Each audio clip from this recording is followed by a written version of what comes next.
Hello friends, welcome you all. आज हम vision IAS के 8 दिसंबर वाले डेली करंट अफेयर्स डिस्कस करेंगे।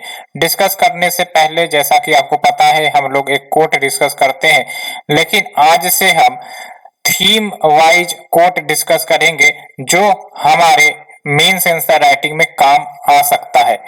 सो friends, without delaying let's discuss the quote first.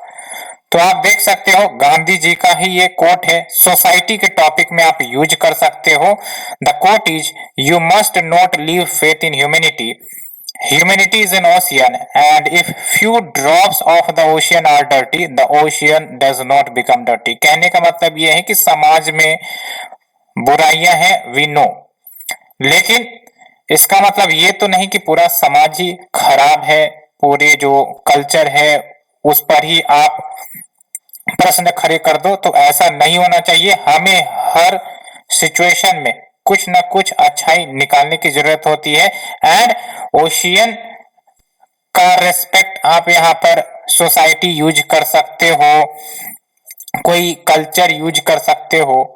इस term में आप इस स्टेटमेंट को याद रखना, कहीं पर भी आप इसका इस्तेमाल खासकर सोसाइटी के टॉपिक में कर सकते हो। You must not leave faith in humanity. Humanity is an ocean and if few drops of the ocean are dirty the ocean does not become dirty. ठीक है। सो फ्रेंड्स, ये थी हमारी quote and let's move to our discussion of the article.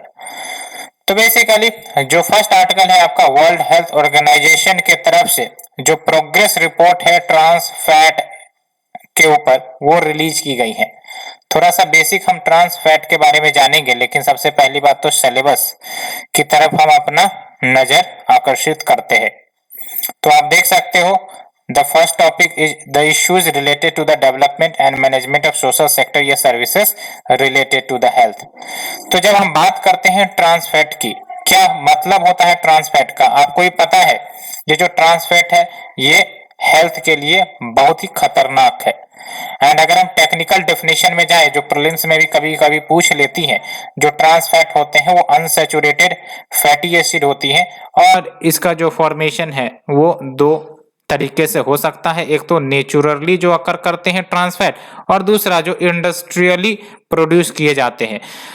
And जो naturally occurring trans fat है ये आपका cause, सीप्स, इन सब के जो प्रोडक्ट्स हैं वहां से आते हैं, और जो आपके इंडस्ट्रियली प्रोड्यूस्ड ट्रांस फैट है वो इंडस्ट्रियल प्रोसेस के माध्यम से बनाया जाता है। कैसे, तो ये याद रखना है, जो ऑलरेडी वेजिटेबल ऑयल्स होते हैं जो हम लोग कंज्यूम करते हैं उसमें हम हाइड्रोजन का एडिशन करते हैं और उसको लिक्विड से सॉलिड में कन्वर्ट करते हैं एंड उसके बाद आपका तैयार होता है पार्शियली हाइड्रोजनेटेड ऑयल, या फिर इसी को ट्रांस फैटी ऑयल कहते हो, ट्रांस फैट कहते हो। ठीक है। एंड ये जो आप फास्ट फूड खाते हो, बर्गर या फिर जो भी चीजें हैं उस सब में ये ट्रांस फैट के जो कंटेंट होते हैं वो काफी ज्यादा होते हैं एंड दैट्स वाई ये काफी ज्यादा हानिकारक है। और WHO ने टारगेट भी सेट किया था ट्रांस फैटी जो कंटेंट है उसको वर्ल्ड ओवर से एलिमिनेट करने के लिए बाय 2030 2023। तो क्या प्रोग्रेस हुआ है उसको लेकर ये रिपोर्ट जारी हुई है। तो देख सकते हो ये जो एनुअल रिपोर्ट है ये मॉनिटर करती है जो भी ग्लोबल प्रोग्रेस हुई है 2023 के टारगेट को अचीव करने के लिए। क्या था ये 2023 का टारगेट, तो बेसिकली जो industrially produced trans fatty acid है उसको ग्लोबल लेवल से एलिमिनेट कर दिया जाए। ठीक है। एंड WHO ने कॉम्प्रिहेंसिव प्लान भी लॉन्च की थी सो दैट जो industrially produced artificial trans fats हैं उसको ग्लोबल फूड सप्लाई से खत्म करना है बाय 2023। और इसी का जो प्लान का नाम है वो है रिप्लेस। तो किस माध्यम से ये प्रयास किए जाएंगे, तो वी हैव द रिप्लेस, और इसके अंतर्गत review, promote, legislate, assess, create, enforce, ये सब कुछ तरीके बताए गए कि how we will have to eliminate these trans fat from the globe.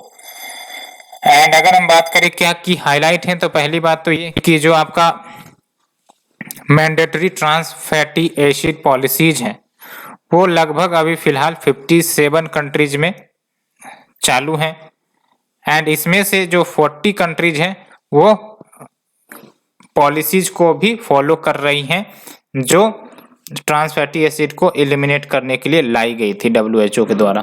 और इंडिया, बांग्लादेश, फिलीपींस, यूक्रेन ये सब first lower middle income countries बन गए हैं जिन्होंने बेस्ट प्रैक्टिस पॉलिसीज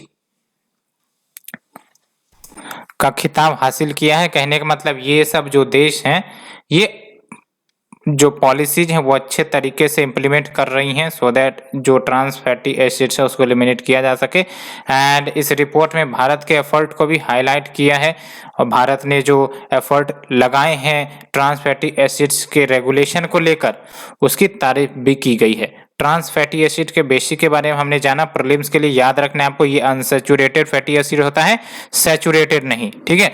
एंड अगर हम बात करें हेल्थ कंसर्न की तो हेल्थ कंसर्न आप देख सकते हो इतनी ज़्यादा है कि अगर एडिशनल 2% कैलोरीज ट्रांस फैटी जो हम लोग कंज्यूम करते हैं डेली लेवल पर और एडिशनल 2% और ज़्यादा कंज्यूम किया जाता है तो जो हार्ट डिजीज के रिस्क हैं वो 23% बढ़ जाते हैं। इसका सिंपल कहने का मतलब ये है कि हम लोग जो भी डेली बेसिस पे ट्रांस फैटी प्रोडक्ट्स कंज्यूम करते हैं और अगर हम एडिशनल 2% ऑफ कैलोरीज इनटेक बढ़ा दें तो फिर जो रिस्क है कोरोनरी हार्ट डिजीज का वो 23% बढ़ जाएगा, ठीक है। एंड अगर हम बात करें इस फ्रेमवर्क की जो WHO ने प्लान लाया था कि कैसे हमको एलिमिनेट करना है ट्रांस फैटी एसिड को ग्लोब से, तो देख सकते हो रिव्यू के तहत क्या होगा कि जो भी डाइटरी सोर्सेस हैं industrially produced trans fatty acids के उसको रिव्यू किया जाए, मॉनिटर किया जाए कि कौन से फूड सोर्सेस में ट्रांस फैटी एसिड्स ज़्यादा इस्तेमाल होते हैं और कैसे उसको कब किया जाए, क्या पॉलिसीज में बदलाव की जाए। दूसरा है प्रमोट के तहत क्या होगा कि जो आपका अल्टरनेटिव ढूंढे जाएंगे कि ट्रांस फैटी के अलावे अगर कोई दूसरा अल्टरनेटिव है तो उसे लाया जाए।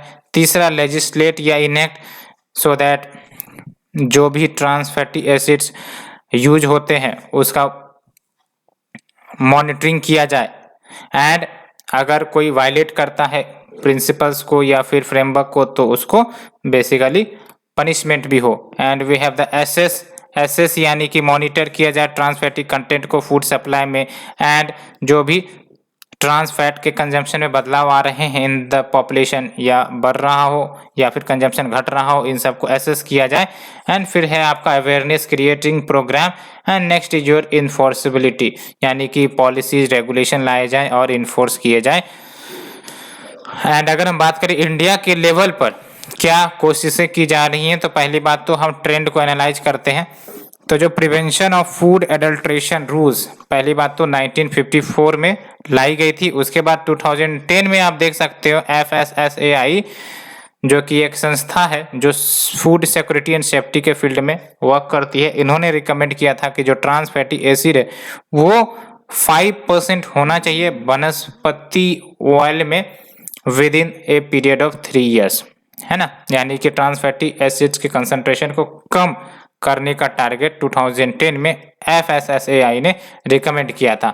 और 2018 में आप देख सकते हो इंडिया एट द 75, यहाँ पर साफ साफ बोली गई थी FSSAI के द्वारा कि बाय 2022 ट्रांस फैटी एसिड जो इंडस्ट्रियली प्रोड्यूस की जाती हैं उसको एलिमिनेट करना है। तो इंडिया का टारगेट क्या रहा, तो इंडिया का टारगेट रहा कि जो ट्रांस फैटी एसिड्स हैं उसको बाय 2022 एलिमिनेट करना है।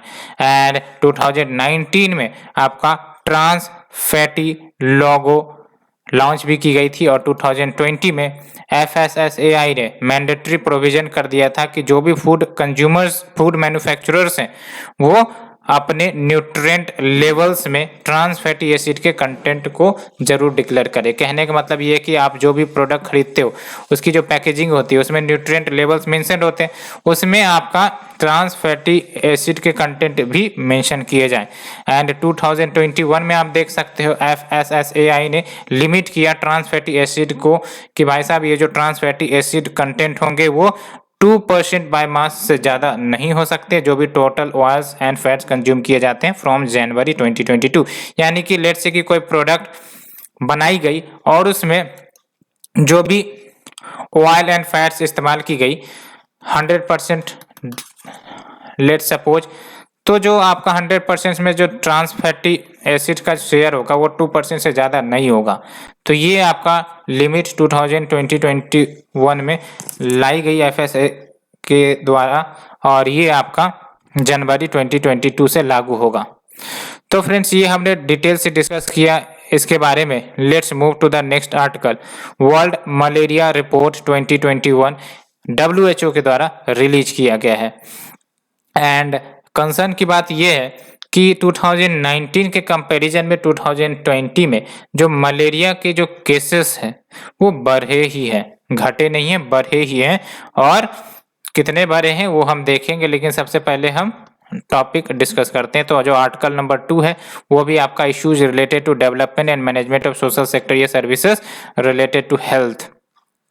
तो आप देख सकते हो ये जो रिपोर्ट है बेसिकली एसेस करता है कि क्या एक्शन लिए गए हैं वेरियस नेशंस के द्वारा to deal with the malaria in the backdrop of कोविड-19 पैंडेमिक। लेकिन उससे पहले मलेरिया के बेसिक को जान लेते हैं। तो मलेरिया आपको ही पता है जो आपका life threatening mosquito borne disease है और ये याद रखना है कि इसमें एक कैरियर होता है और इसमें एक आपका होता है कि काउज किसके कारण होता है। तो जो कैरियर है वो है आपका फीमेल एनोफिल्स मॉस्किटो, है ना, जो इस डिजीज को कैरी ऑन करती है, तो फीमेल एनोफिल्स मॉस्किटो। लेकिन जो आपका काउज करने वाला माइक्रो ऑर्गेनिज्म है वो है आपका प्लाज्मोडियम पैरासाइट। तो अच्छे से याद रखना है तो ये लाइफ थ्रेटनिंग मैटर या लाइफ थ्रेटनिंग इन्फेक्शन, बट ये काउज होता है प्लाज्मोडियम पैरासाइट के द्वारा और जो कैरियर है वो है आपका एनोफिल्स मॉस्किटो। यानी कि अगर ये एनोफिल्स मॉस्किटो काटती है किसी मानव शरीर को तो फिर मलेरिया होने के चांसेस होते हैं। ठीक है, तो hope carrier and the originator के बारे में डिफरेंस आप समझ गए होंगे। तो देख सकते हैं कि हाईलाइट की बात करें तो अप्रोक्स 2020 में 241 million malaria cases all over the world report की गई थी 85 मलेरिया इंडेमिक कंट्रीज में खास करके। यानी कि ये जो आपका 85 मलेरिया इंडेमिक कंट्रीज हैं यहाँ पर overall 241 million malaria cases observe की गई थी। लेकिन अगर हम बात करें 2019 के कंपैरिजन में तो देख सकते हो आप 2019 में 227 यानी कि 227 मिलियन मलेरिया के केसेस थे। तो इसका मतलब आप देख लो लगभग 2 मिलियन एडिशनल केसेस बढ़े हैं। लेकिन अगर हम बात करें इंडिया के रेस्पेक्ट में तो इंडिया एकमात्र ऐसा हाई बर्डन कंट्री वाला देश रहा जहां पर जो मलेरिया के केसेस हैं वो कम हुए बिटवीन द पीरियड 2019 एंड 20। ठीक है, और जो सब सहारन अफ्रीकन कंट्रीज हैं वो हैवीएस्ट मलेरिया बर्डन वाले देश हैं।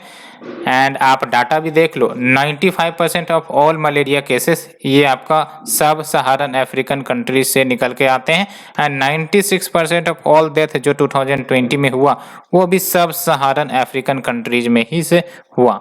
एंड मलेरिया प्रिवेंशन के लिए क्या क्या स्टेप लिए गए हैं तो पहली बात तो ये देख लो WHO ग्लोबल मलेरिया प्रोग्राम ये जो लाई गई है और ये बेसिकली कोऑर्डिनेट करती हैं जो भी WHO के तरफ से ग्लोबल एफर्ट लिए जा रहे हैं to control and eliminate malaria. तो इसके लिए ये प्रोग्राम रिस्पॉन्सिबल है एंड इसका जो वर्क है वो गाइड होता है global technical strategy for malaria 2016-2030 जो अडॉप्ट की गई थी वर्ल्ड हेल्थ असेंबली के द्वारा मई 2015 में एंड इसको 2021 में अपडेट भी किया गया। और ये जो आपका ग्लोबल टेक्निकल स्ट्रेटजी है ये बेसिकली एक टारगेट भी रखे हुए है कि जो ग्लोबल मलेरिया इंसिडेंट्स हैं, मोर्टेलिटी रेट्स हैं, उसको 90% तक कम किया जाए बाय 2030। एंड स्टेप्स क्या लिए गए हैं इंडिया की तरफ से, तो ये आपको ध्यान में रखने हैं। National strategic plan for malaria elimination 2017 में लाई गई थी। National rural health mission to control vector borne diseases, जिसमें मलेरिया भी आ जाता है। And we have the MERA India, यानी कि malaria elimination research alliance India. तो ये कुछ स्टेप्स भारत की तरफ से, कुछ स्टेप्स ग्लोबल लेवल पर, एंड जो केसेस हमने देखे कि बढ़ रहे हैं। तो भारत में तो चलो ठीक है, केसेस कम हो रहे हैं, भारत का प्रयास ठीक है, लेकिन अभी भी केसेस भारत में ज़्यादा हैं एंड ग्लोबल लेवल पर भी ज़्यादा हैं। एंड ये सब जो आप डिजीज देखते हो, मलेरिया या फिर डेंगू, ये सब नेग्लेक्टेड डिजीज है। नेग्लेक्टेड यानी कि जो गरीब देश है वहाँ पर ये सब इशू ज़्यादा रहती है, ठीक है। And health infrastructure, doctors and income, इन सब की कमी के कारण ये सब का इलाज भी नहीं हो पाता सही तरीके से। सो फ्रेंड्स, इसे डिस्कस करने के बाद let's move to the next article, world inequality report 2022। तो ग्लोबल लेवल पर इनइक्वलिटी बढ़ी है, ये बात इस रिपोर्ट में निकल कर आ रही है। एंड अगर हम बात करें इस रिपोर्ट की, तो ये रिलीज किया जाता है वर्ल्ड इनइक्वलिटी लैब के द्वारा, which is prepared by a team of world leading economist.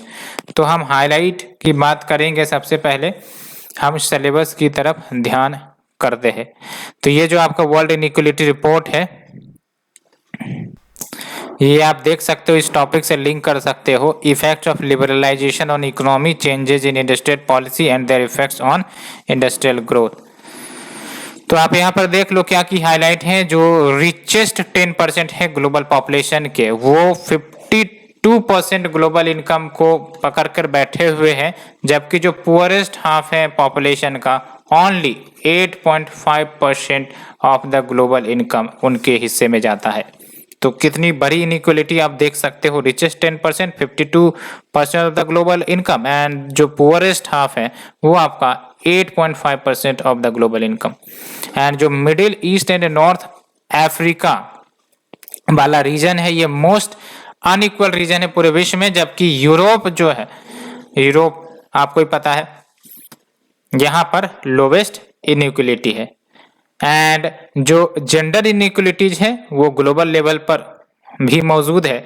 And जो प्रोग्रेस है जेंडर इनइक्वलिटीज को खत्म करने के लिए विद इन द कंट्रीज, ये भी बहुत ही स्लो है, बहुत ही धीमी है। कैसे? तो एक फैक्ट के अनुसार सब्सटेंशिएट किया जा रहा है। आप देख सकते हो वोमेन का जो शेयर है टोटल इनकम्स फ्रॉम वर्क में, ये लगभग 30% थी 1990 में, जबकि आज अगर हम देखें तो जो वोमेन का शेयर है टोटल इनकम्स फ्रॉम वर्क में 35%, ओनली 5% का इजाफा हुआ है, ठीक है। एंड जो नेशनल एवरेज इनकम लेवल्स हैं, ये पुअर प्रिडिक्टर है इनइक्वलिटी की, यानी कि ये जो नेशनल एवरेज इनकम निकाले जाते हैं, ये इनइक्वलिटी को तो प्रिडिक्ट ही नहीं करते। ये तो ऑन एवरेज क्या इनकम एक व्यक्ति का होता है उसको ये बताता है, लेकिन ये इनइक्वलिटी को थोड़ी ना बताता है। दैट्स वाई ये पुअर इंडिकेटर है। एंड इवन दैट जो आपके हाई इनकम कंट्रीज है, कुछ हाई इनकम कंट्रीज में आपका इनकम इनइक्वलिटी ज्यादा है, जैसे आपका यूएस में देख लो। एंड कुछ ऐसे भी देश हैं जहां पर इनकम इक्वलिटी ज्यादा है, जैसे स्वीडन। तो कहीं कहीं पर इवन कि आपका हाई इनकम कंट्रीज है तो वहां पर इनकम इनइक्वलिटी ज्यादा है, जैसे आपका यूएस हो गया। एंड कहीं आपके ऐसे भी देश है जहां पर इनकम इक्वलिटी ज्यादा है, जैसे आपका स्वीडन हो गया, ठीक है। And income and wealth inequalities ये बढ़ती ही जा रही है 1980s से। एंड आपको याद होगा 1980s का वो दौर है जहां पर बहुत सारे देश ने including India deregulation and liberalisation programmes adopt किए थे, है ना। तो इफेक्ट ऑफ लिबरलाइजेशन, प्राइवेटाइजेशन का एक इम्पैक्ट आपको याद रखना है कि इनकम इनइक्वलिटी बढ़ी है, और उस फैक्ट को आपको सब्सटेंशिएट करवाना है इस फैक्ट के अनुसार जो रिलीज की गई है वर्ल्ड इनइक्वलिटी रिपोर्ट 2022 के द्वारा, कि जो आपका इनकम एंड वेल्थ इनइक्वलिटीज है वो राइज पर है नियरली एवरीवेयर सिंस 1980s। ठीक है। एंड इंडिया स्पेसिफिक फाइंडिंग आप देख सकते हो, टॉप 10% जो भारत की पॉपुलेशन है, टॉप 10 रिचेस्ट कह सकते हो, वो 57% of the total national income occupy करी हुई है। और जो आपका बॉटम 50% है वो जस्ट 13% शेयर ऑक्युपाई किए हैं नेशनल इनकम में। और फीमेल लेबर इनकम वो आपका 18% है, जो एशिया के एवरेज लेबर इनकम से भी कम है। एंड बॉटम 50% जो पॉपुलेशन है भारत का, अगर देखा जाए तो ये 5 टाइम्स फीवर यानी कि 5 टाइम्स कम इमिशन करती है देन द एवरेज पर्सन जो यूरोपियन यूनियन के बॉटम 50% पॉपुलेशन में, ठीक है। तो ये इंडिया का स्पेसिफिक फाइंडिंग हमने देखा। Let's move to the next article. Karnataka opposes declaring western Ghats as eco sensitive zone. Western Ghats and eco sensitive zone बार बार आप इश्यू में पढ़ते रहते होगे। एक आपका कमिटी भी आता होगा, कस्तूरी रंजन कमिटी, है ना, उसका रिपोर्ट, एंड दैट्स वाई ये न्यूज में रहती है।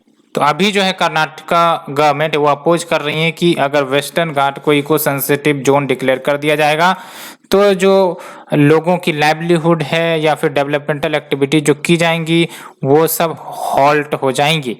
तो ये कंसर्न आपका कर्नाटका के द्वारा रेज किया गया है। हालांकि हम इश्यूज को देखेंगे। सबसे पहले let's move to the syllabus.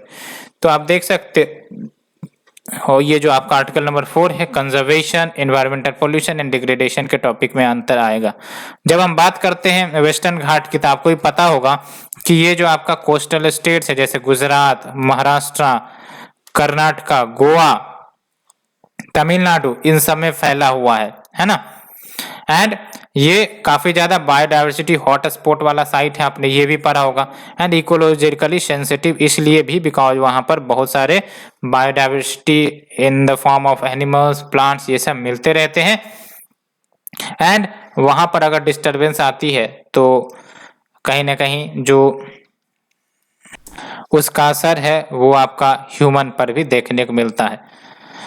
तो देख सकते हो अकॉर्डिंग टू द स्टेट यानी कि कर्नाटका गवर्नमेंट ने साफ साफ कहा है कि अगर वेस्टर्न घाट को इकोलॉजिकली सेंसिटिव जोन डिक्लेयर कर दिया जाता है, जो रिकमेंड भी की गई थी कस्तूरी रंजन रिपोर्ट के द्वारा, तो उसका एडवर्स इफेक्ट किस पर, लोगों के लाइवलीहुड पर एलोंग विद डेवलपमेंटल एक्टिविटीज वहां पर हॉल्ट हो जाएंगी। तो ये निगेटिव इफेक्ट। तो क्या निगेटिव इफेक्ट होगा, अगर मतलब क्या कॉन्स होंगे, एक तो प्रॉज हम डिस्कस करेंगे, कॉन्स क्या होंगे। कॉन्स यही होंगे कि एक तो आपका लाइवलीहुड ऑफ द पीपल वो प्रभावित होगी, दूसरी इंपॉर्टेंट बात डेवलपमेंटल एक्टिविटीज हॉल्ट हो जाएंगी। एंड अलोंग विथ जो कर्नाटका का फॉरेस्ट कवर है वो ऑलरेडी प्रोटेक्टेड है फॉरेस्ट प्रोटेक्शन एक्ट के तहत, तो फिर additionally ecological sensitive zone declare करने की जरूरत नहीं है। ये आपका कर्नाटका के तरफ से स्टेटमेंट आया है। एंड अलोंग विथ जो ये भी बात कही गई है कि जो कस्तूरी रंजन रिपोर्ट है 2013 में वैसे आई थी, उसको प्रिपेयर किया गया है सैटेलाइट इमेज के आधार पर, लेकिन ग्राउंड रियलिटी वो डिफरेंट है बिकॉज यहाँ के जो लोग हैं उन्होंने वैसे ही एग्रीकल्चर एंड हॉर्टिकल्चर एक्टिविटीज को अडॉप्ट किया है जो इको फ्रेंडली मैनर के हैं, जो वहाँ के जो इन्वायरमेंट है, वहाँ की बायोडाइवर्सिटी है, उसको नुकसान नहीं पहुँचाते हैं। इसलिए ये सब कर्नाटका गवर्नमेंट के तरफ से जवाब है कि क्यों नॉट डिक्लेयर किया जाए। एंड क्या की हाईलाइट है कस्तूरी रंजन रिपोर्ट की, तो पहली बात तो ये कि जो आपका कस्तूरी रंजन रिपोर्ट है, इन्होंने कहा था कि जो भी वेस्टर्न घाट का एरिया है जो हमने अभी डिस्कस किया, इतना सारा एरिया जो भी है उसका 37% जो होगा उसको इको सेंसिटिव एरिया डिक्लेयर कर दिया जाए। 37% की अगर हम बात करें तो वो अप्रोक्स 60,000 स्क्वायर किलोमीटर होता है, ठीक है। एंड अगर एक बार ये डिक्लेयर कर दी जाएंगी तो जो कर्नाटका है वहां पर इको सेंसिटिव जोन का एरिया सबसे ज्यादा होगा, यानी कि 46.50% of the declared eco sensitive zone वो आपका कर्नाटका में लाइक करेंगे, है ना। एंड इससे पहले गडगिल पैनल रिपोर्ट 2011 जो आई थी, इन्होंने तो 64% जो वेस्टर्न घाट के रीजन है उसको इकोलॉजिकली सेंसिटिव एरिया डिक्लेयर करने की बात कही थी। एंड ये जो आपका रिपोर्ट है इन्होंने रिकमेंड भी किया कि जो रेड कैटेगरी इंडस्ट्रीज हैं जैसे माइनिंग है, क्वेरिंग वाली इंडस्ट्रीज है, उसको बैन कर दिया जाए बिकॉज ये सबसे ज़्यादा हार्म पहुंचाएंगे वहाँ की बायोडाइवर्सिटी को, वहाँ के इन्वायरमेंटल हेल्थ को। एंड दूसरा जो ऑरेंज वाला है जैसे food processing, hotels, restaurants, automobile servicing, इसको रेगुलेट किए जाएंगे। रेगुलेट यानी कि अलाउ तो की जाएंगी बट रेगुलेटेड मैनर में, बहुत ही कड़क प्रोविजन होगा अगर इन्हें ऑपरेट करना है इन रीजन में। दूसरा है ग्रीन। ग्रीन में जैसे आपका processing of grains, apparel making, इनको अलाउ किए जाएंगे जैसे यूजुअली फंक्शन करते हैं। तो ये रिकमेंड की गई थी। तो 3 activities, red, orange and green. Red पूरी तरह से बैन, ऑरेंज में आपका रेगुलेटेड होगा एंड ग्रीन में आपका हरी झंडी। ठीक है, एंड ये देख सकते हो कौन कौन से राज्य से ये आपका वेस्टर्न घाट कवर करता है। ऊटी आपको भी पता है तमिलनाडु में है। सो फ्रेंड्स, ये हमने डिस्कस किया। Let's move to the next article. Ministry of coal has set up mission coking coal. तो बेसिकली ये जो मिशन कोकिंग कोल है, ये कोकिंग कोल के प्रोडक्शन को इंडिया में प्रमोट करने के लिए ये प्रोजेक्ट या ये इनिशिएटिव लिया जा रहा है। एंड इस मिशन कोकिंग कोल के ऑब्जेक्टिव के बारे में भी हम लोग जानेंगे, लेकिन सबसे पहले let's move to the syllabus. तो सिलेबस में जाएं तो आप देख सकते हो इंफ्रास्ट्रक्चर, एनर्जी, एनर्जी में आपका कोल सेक्टर इधर आ जाता है। ठीक है, तो बेसिकली ये जो आपका मिशन कोकिंग कोल है, ये आपका इंटर मिनिस्ट्रियल कमिटी गठित की गई थी सो दैट कोकिंग कोल के जो प्रोडक्शन है उसको भारत में बूस्ट किया जाए। उसी के रिकमेंडेशन के आधार पर ये लाया गया है। ठीक है, एंड जब हम बात करते हैं कोकिंग की, तो कोकिंग का मतलब क्या होता है? तो कोकिंग बेसिकली जब कोल है, कोल की आपको पता है वेरियस क्वालिटी होती है, लेकिन जब कोल की क्वालिटी को इन्हांस इस कदर कर दिया जाता है कि वो स्टील मेकिंग के लिए यूज हो सके, तो उसको हम कोकिंग कहते हैं। और हम प्रॉपर डेफिनेशन को जानेंगे। यहाँ पर मैंने देख सकते हो आपके लिए ये डेफिनेशन लेकर आया है। मेटलर्जिकल कोल भी इसे कहते हैं। तो ये कोल के वो ग्रेड होते हैं, यानी कि वो क्वालिटी ऑफ कोल जिसका इस्तेमाल हम गुड क्वालिटी कोक के लिए कर सकते हैं। और कोक क्या होता है? तो कोक आपका फ्यूल होता है, रिएक्टेंट होता है, जो ब्लास्ट फर्नेस के प्रोसेस के दौरान यूज किया जाता है स्टील मेकिंग के लिए। तो ये जो आपका ये जो स्ट्रक्चर देख रहे हो, ये ब्लास्ट फर्नेस, और इसी में कोक का इस्तेमाल किया जाता है। और कोक जो फ्यूल है वो कैसे डिराइव होता है आपका? वो डिराइव होता है आपका कोकिंग कोल से। और कोकिंग कोल क्या है? दैट ग्रेड ऑफ फ्यूल जिसका इस्तेमाल कोक एज ए फ्यूल बनाने के लिए किया जाता है। होप आपको ये डेफिनेशन क्लियर हो गई होगी। ठीक है फ्रेंड्स, सो जो कोकिंग कोल है, जैसा कि मैंने आपको बताया, स्टील के मैन्युफैक्चरिंग में इस्तेमाल होती है via blast furnace route. Blast furnace route यही है जो हमने आपको दिखाया, यही है आपका ब्लास्ट फर्नेस रूट। ठीक है, सो फ्रेंड्स, अगर हम बात करें भारत की जो डोमेस्टिक कोकिंग कोल है, उसमें एस कोल कंटेंट काफी ज्यादा है। यानी कि आप देख सकते हो जो जितना ज्यादा एस कंटेंट में ज्यादा होगा उतनी ज्यादा उसकी क्वालिटी डिग्रेडेड रहती है। ठीक है, तो domestic coking coal high ash के कंटेंट में ज्यादा है, देख सकते हो 18 से 49%। एंड दैट्स वाई ये सुटेबल नहीं होते हैं कि इसका डायरेक्ट इस्तेमाल किया जाए ब्लास्ट फर्नेस में, बिकॉज काफी पोल्यूट करेंगे और उतनी ज्यादा इग्निशन इससे नहीं मिल पाती है। इसीलिए इसको ब्लेंड किया जाता है, मिक्स किया जाता है इंपोर्टेड कोकिंग कोल के साथ। और जो इंपोर्टेड कोकिंग कोल की एस कंटेंट देख सकते हो आप काफी कम है, लेस देन 9% है। दैट्स वाई इंपोर्ट भी की जाती है कोकिंग कोल को। एंड अगर हम बात करें इस एमसीसी का क्या ऑब्जेक्टिव है, यानी कि मिशन कोकिंग कोल का, तो इसके तहत एक्शन प्लान तैयार किए जाएंगे सो दैट जो डोमेस्टिक कोकिंग कोल है इसका प्रोडक्शन एंड यूटिलाइजेशन बढ़ाया जा सके। एंड बढ़ाया जाने का मतलब ये हुआ कि जो क्वालिटी है वो इनहांस हो सके सो दैट इसका इस्तेमाल हम स्टील मैन्युफैक्चरिंग में कर सके। एंड इसके लिए नई टेक्निक भी अडॉप्ट की जाएंगी and coking coal blocks allocate किए जाएंगे प्राइवेट सेक्टर के लिए भी। And new coking coal washeries, enhanced R&D activities, improvement of quality parameters, ये सब पर भी फोकस होगा। एंड बेसिक एम की अगर हम बात करें तो क्या सिग्निफिकेंस है इसका? तो पहली बात तो जो प्रोडक्शन है कोकिंग कोल की वो बढ़ेगी, एलोंग विथ जो हमारी क्षमता है उसको भी मजबूती मिलेगी। एंड इससे बेनिफिट क्या होगा कि जो हम भारी मात्रा में इंपोर्ट करते हैं कोकिंग कोल को वो कम हो सकेगा एंड हम लोग आत्मनिर्भर भारत की तरफ मूव कर सकेंगे। एंड आप देख सकते हो कितना ज्यादा इंपोर्ट बिल आता है कोकिंग कोल के इंपोर्ट को लेकर। तो 50 million ton coking coal import किए जाते हैं एनुअल बेसिस पर। एंड अगर हम बात करें वैल्यूएशन की इस कोकिंग कोल की जो इंपोर्ट की जाती है तो फाइनेंशियल ईयर 2020-21 में 45,435 रुपये 45,435 करोड़ रुपए का जो कोकिंग कोल है वो इम्पोर्ट किया गया था। तो अगर हम डोमेस्टिक प्रोडक्शन बढ़ाते हैं तो ये जो आपका खर्चा है जो बाहर हम भेज रहे हैं ये तो कम होगी ना। सो फ्रेंड्स ये हमने डिस्कस किया। Let's move to the next article and the last one. Inland waterways authority of India यानी कि IWAI इन्होंने 111 नेशनल वाटरवेज रूट्स में से 25 वाटरवेज को हरी झंडी दी है। और ये जो नेशनल वाटरवे रूट्स होंगे ये कार्गो पैसेंजर ट्रैफिक के लिए इस्तेमाल होंगे बिकॉज हमारे देश में वाटरवेज की पोटेंशियल काफी ज्यादा है लेकिन जब हम बात करते हैं रियल यूटिलाइजेशन की तो काफी कम है।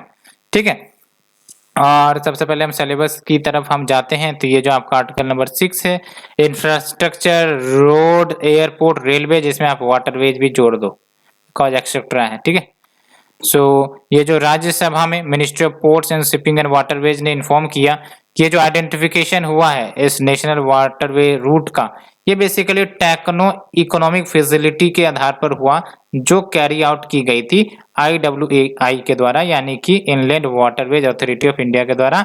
और ये बेसिकली एज ए पार्ट था उस एक्सरसाइज का जिसके तहत आइडेंटिफाई किए जा रहे हैं डेवलप किए जा रहे हैं वाटरवेज को देश भर में जिसको डेवलप करके कंप्लीट इकोनॉमिक कॉरिडोर्स इस्टेब्लिश किया जाएगा।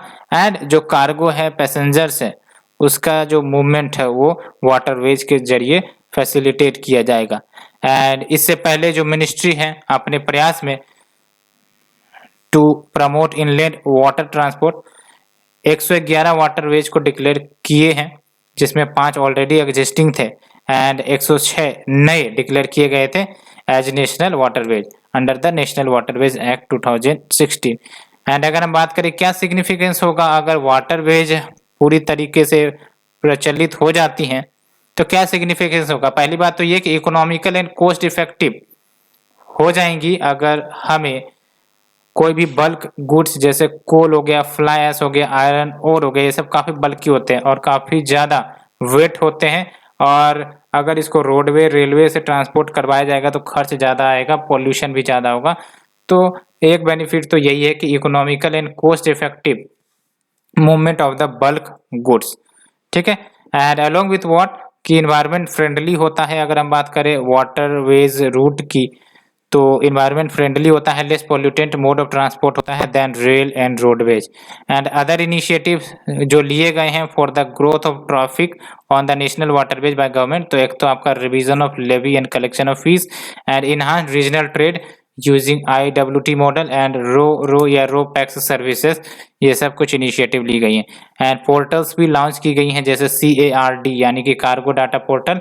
और ये जो पोर्टल है बेसिकली जो भी डाटा है कार्गो के क्रूज मूवमेंट के उसका एनालिसिस करेगा। And we also have the PANI portal या फिर portal for asset and navigation information जो कंपाइल करेगी river navigation and infrastructure information को। सो फ्रेंड्स ये हमने ऑल द आर्टिकल्स डिस्कस किया डिटेल में। होप आप लोगों को पसंद आई होगी and if you like it please share subscribe. PANEX exercise को जाते जाते आप देख लो ये humanitarian assistant and disaster relief exercise है और ये पुणे में हो रहा है जिसमें पार्टिसिपेट कर रही हैं BIMSTEC countries Bangladesh Bhutan Nepal Sri Lanka Myanmar Thailand India ये सब आपके बिम्स्टेक कंट्रीज हैं। So friends thank you very much.